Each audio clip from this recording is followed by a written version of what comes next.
Hi everybody. So I've been wanting to do this video for quite some time now, and then it's just taking me this long because what's going on has been a very long process as well. But last year in around June 2019, I started to feel sick, and even today I'm still having some issues, but it all started with me driving home one day. It was probably like high 90s, driving home from work on the Pulaski Skyway, and all of a sudden I felt like I couldn't keep my head up. I felt like I was gonna pass out, and it's something that's never happened to me before. We all have instances where we feel like we're gonna fall asleep sometimes while we're driving, but this was beyond anything I could explain. I remember trying to get on the Pulaski Skyway with traffic, and all of a sudden hearing my car beeping at me because it has sensors, because I was getting way too close to the divider. Honestly, I don't know how I made it home that day. I remember opening the windows, blasting the music, and just hitting my hands on the steering wheel.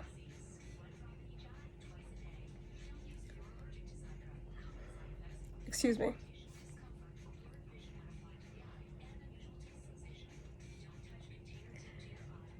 This is emotional for me because I don't know how I got home that day.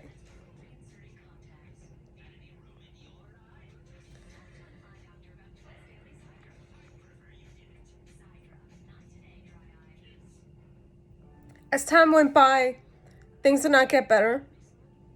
I even went to the doctor after this whole incident happened and did blood work, and they're like, well, we don't know what happened. Maybe you were dehydrated or you were tired. And I was like, okay, maybe that's it. I don't know. But as weeks went by, every time I was driving to work, I'd feel lightheaded. And then I'd get to work, I'd feel better. And then I'd drive home, and it would start up again. It went from being lightheaded to having severe migraines to being dizzy 24/7 to not being able to even sit or stand without feeling like I was going to pass out, to having to hold on to the walls in my house just so I can make it to the bathroom or I can make it to the kitchen to have a meal. After several MRIs to my brain and my spine, because as some of you know, I've had back surgery, nothing came up.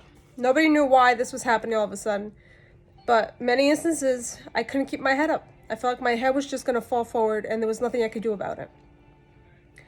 So after months of trying to figure this out and going to neurologists and whatnot, and my back surgeon, without having any answers, I went to a functional medicine doctor. And, they did some urine tests and whatnot, and just found some regularities with high mold exposure, and then lack of vitamins, like B12 and whatnot. But also something that, a chemical that is found in exhaust fumes. When I saw that, it kind of sparked something in me because I always noticed that I felt worse when I was driving to work or driving home. And this first incident in June was me driving home. So I decided that, I want to get my car checked out. Now, mind you, I got my car in August 2018. When this started, the car wasn't even a year old, and it had maybe 5,000 miles on it. So, of course, everybody around me is like, you're crazy. The car's new. There's no way this is your car doing this to you. Even I doubted myself, but something inside me said, there's something wrong with the car. That's what's killing you, little by little. So in December of last year, I decided to take the car to Infiniti, because it's an Infiniti, a 2019 QX50. And they do sort of tests to it, and they don't find anything. I asked them to check for mold. I asked them to check for gas leak, and they can't find anything. They did find a bulletin that stated that if a client complains about gas smells or something, to change the specific part, which they did. And, I was hoping that was the case and the issue was fixed. But it wasn't fixed. Drove the car, still had the same symptoms. And then I was forced to switch jobs. Ended up having to work in New York because the company I was working for decided that they wanted to relocate to Nebraska. and I was going to be unemployed. And obviously with all the health issues that I was going through, there was no way I could be without insurance.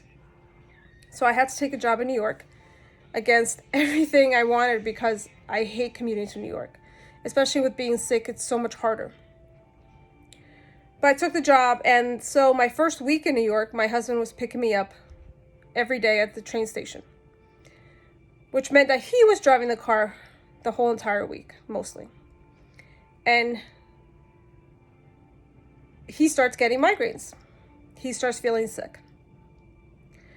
And that's when people started taking me a little bit more seriously. So we took the car back to Infiniti, told them now my husband's getting sick, and they had the car for, at this point, over 30 days and just couldn't figure it out. They even had an engineer come out to look at it, and they said, what we can do is I recommend that we do an indoor air quality test. That went into their legal department for Nissan America, and they never did anything with it. They said there was nothing they could do and that I had to pick up the vehicle. So in March, the vehicle came home, but by the end of February, I had had enough of this already because they weren't going anywhere, and decided to start a lawsuit for lemon law. Fast forward a few months, COVID, car's still sitting, and then come July, end of July, my attorneys tell me that unless I have proof of what I'm saying, that there is something wrong with the car, that they don't think that the court system will accept the case. So, I remember what the engineer had said, which is the indoor air quality test. And the attorneys were supposed to help me find a company that would do it, but I remember I have the engineer's business card, so let me call him and find out what he recommends. So sure enough, I call him, he gives me a contact information, I call this company in New York, they came out to test my vehicle, and sure enough, the car has very high levels of CO2. Now, CO2 is carbon dioxide. It is not carbon monoxide, but it is also a gas that you cannot see, you cannot smell, and that's why it's so dangerous. Now, the car went up to 2,500 levels. It is unsafe to be in anything over 1,000. For it to reach 1,000, typically, there's a few people in your vehicle. Now, it was 2,500 with nobody in the vehicle.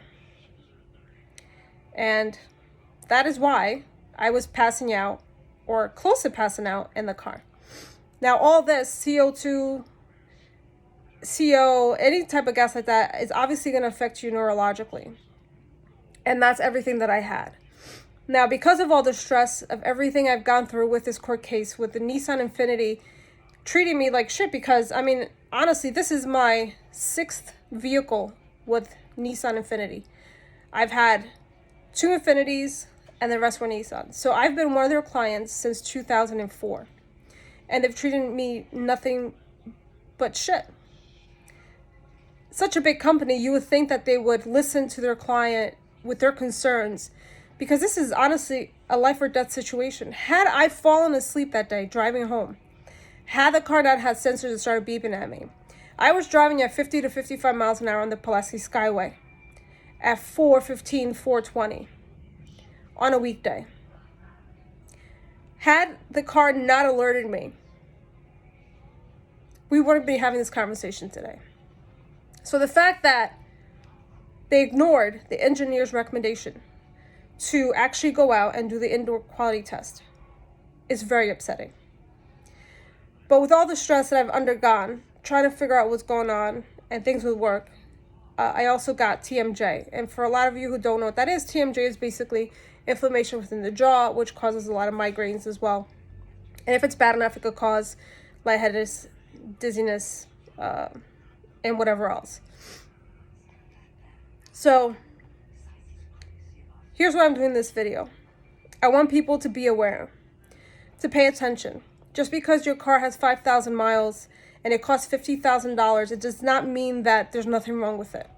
This car has a brand new engine to Infiniti into the US.